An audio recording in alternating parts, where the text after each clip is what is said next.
impossible de parler des cathéters sans parler du site d'injection. Et c'est avec vous, Christophe, que j'ai envie de parler de ça. Racontez-moi. Donc les cathéters avec un site d'injection sont des cathéters qui ont, en plus de l'endroit où on va mettre la ligne de perfusion, un petit site dans lequel on peut brancher une seringue pour injecter des molécules. Et moi, je ne les utilise pas. Parce qu'on en revient un peu à ce que Maxime disait tout à l'heure, et aussi à ce que je disais tout à l'heure. Dans ma pratique, par le passé, j'ai toujours trouvé que ça gênait la fixation du cathéter. Et en fait, par l'intermédiaire d'un prolongateur et d'un robinet 3 voies, je l'ai recréé, ce site d'injection, un peu à distance. Et donc, du coup, aujourd'hui, je ne ressens pas le besoin d'avoir un site d'injection au cathéter parce que je l'ai refait moi-même. Moi, ce que j'ai besoin de comprendre, c'est que ce prolongateur, il vous aide en quoi? C'est-à-dire que c'est plus loin par rapport à la patte, c'est plus pratique par rapport au cathéter, c'est quoi l'avantage? Il a plein d'avantages, ce prolongateur. D'abord, je ne vais pas toucher au cathéter, donc c'est autant de risques que je ne prends pas à le déloger, à l'infecter. Une fois qu'il est sous le pansement, il y est bien et il y reste jusqu'à ce qu'on le retire. Et puis on a quand même un certain nombre de patients qui n'ont pas du tout envie de nous voir et quand on s'approche, qui ont plutôt envie de nous attaquer. Et donc être à distance des dents du patient, c'est toujours une bonne idée de sécurité. Le prolongateur, il vous permet, alors il y a des petits robinets 3 voies qu'on peut rajouter en série, donc ça vous permet d'avoir non pas 1, mais 2, 3, 4 sites d'injection. Nous, ce prolongateur, on en utilise sur tous les animaux. Et on va jouer sur la distance. La taille du prolongateur va dépendre du caractère de l'animal et de son format. Donnez-moi 2 exemples. Un chat gentil, il aura un prolongateur à peu près grand comme ça. Un chat méchant, il aura un prolongateur qui fait 50 cm pour qu'on puisse lui injecter des choses sans s'approcher de lui. D'accord.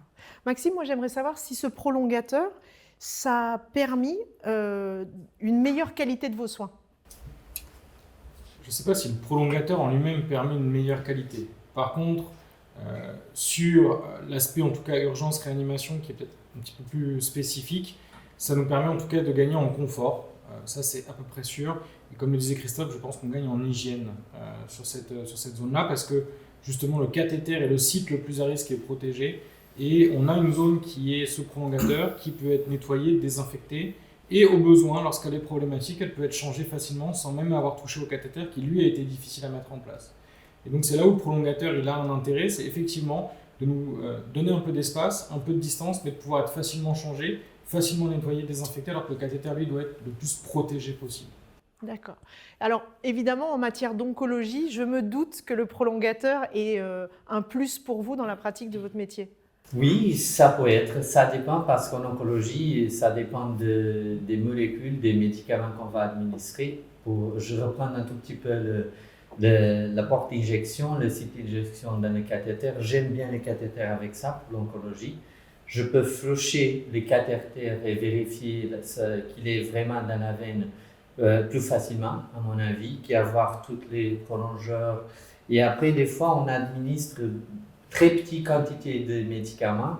Et si on a un prolongeur, on doit quand même envoyer plus de solutions physiologiques pour faire arriver dans le sang. Et moi, je l'aime bien ça. Aussi pour le prolongeur, je trouve s'il est très long, par exemple, on n'a pas, parce que quand même quand on fait des administrations, ils sont pendant des périodes très courtes, au maximum 45 minutes. C'est pas comme à soins intensifs, les animaux sont toujours en perfusion tout le temps. Mais là, je trouve que cette site d'injection, c'est très intéressant pour l'onco, pour moi, pour continuer à vérifier que le cathéter est très bien placé et qu'on ne va pas faire une excavation. Et si j'ai un prolongeur, je dois changer beaucoup. Alors les mains de 3 voies, le site, et ça peut, avec un animal qui n'est pas très gentil et qui bouge tout le temps, ça ne peut pas aider.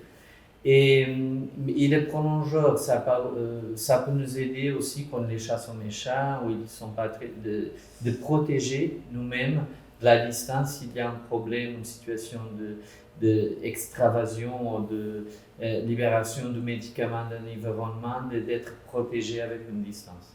Très bien.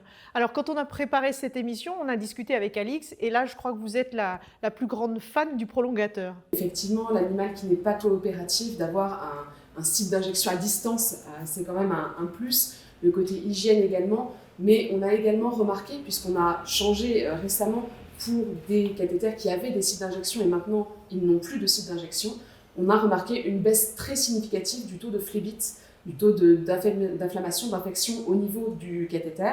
Et on s'est posé forcément la question, pourquoi cette évolution? Et dans la pratique de la réanimation, on est amené à administrer des solutés qui sont hypertoniques, du mannitol, du glucose 30%, qu'on ne dilue pas toujours comme il faut. Et on pense que peut-être en les injectant directement au cathéter, on n'a pas d'effet de dilution ou une administration qui est plus violente et qui est plus violente également pour le vaisseau localement et qui pourrait peut-être favoriser ces phlébites. Donc on est extrêmement fan des prolongateurs. Et effectivement, sur certaines molécules qu'on donne en petite dose, il faut faire attention à ne pas administrer trop de liquide physiologique exactement. On a également ce problème-là. Mais finalement, pour la réanimation en tout cas, au global, on préfère ça.